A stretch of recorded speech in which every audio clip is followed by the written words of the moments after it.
Bonjour, Sébastien Coffard, ingénieur patrimonial à la Brel Banque Privée.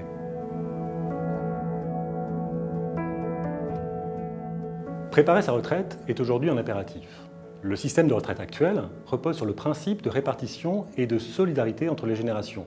Donc, les cotisations des actifs actuels financent les pensions de retraite des retraités actuels. Et pour l'actif qui devient à son tour retraité, sa pension est payée par les cotisations des actifs nouveaux.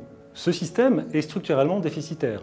L'augmentation de l'espérance de vie et la diminution des natalités a pour conséquence qu'il y a de moins en moins d'actifs pour financer les retraites. Et il est donc indispensable de se constituer un patrimoine générateur de revenus complémentaires.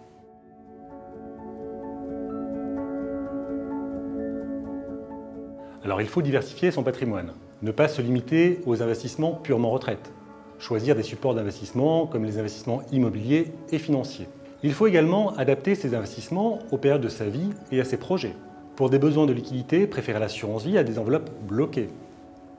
En cas de revenus taxables déjà importants, choisir peut-être des solutions d'investissement qui ne génèrent pas des revenus complémentaires. Il faut également savoir profiter des dispositifs fiscaux favorables. L'assurance vie tout d'abord, avec sa fiscalité sur le revenu et sur la transmission très avantageuse. Le PEA, le plan d'épargne en action, avec l'exonération d'impôt sur le revenu sur les plus-values après 5 ans.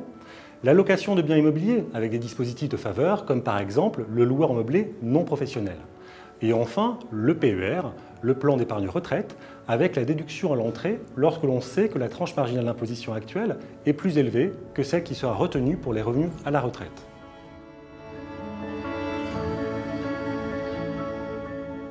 Le PER permet de se constituer une retraite complémentaire par capitalisation. Cela permet d'éviter les aléas du système par répartition, notamment pour les indépendants, pour lesquels les prestations versées par le régime obligatoire sont inégales selon les professions. Le PER permet également de réinvestir l'économie d'impôt réalisée.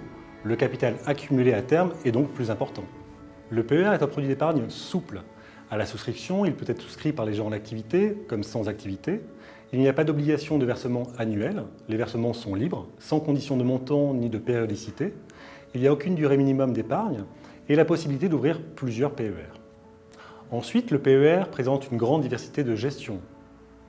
Le souscripteur peut choisir des supports des plus sécuritaires aux plus dynamiques, comme du fonds euro, des titres vifs ou des unités de compte. Le PER présente également des avantages en termes de fiscalité. Il est possible de déduire les versements réalisés du revenu global dans certaines limites.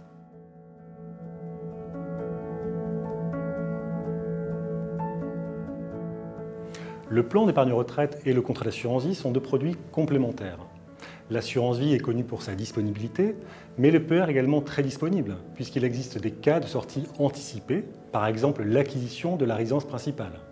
Et puis, lorsque le souscripteur arrive à l'âge de la retraite, il aura le choix entre sortir en rente ou en capital.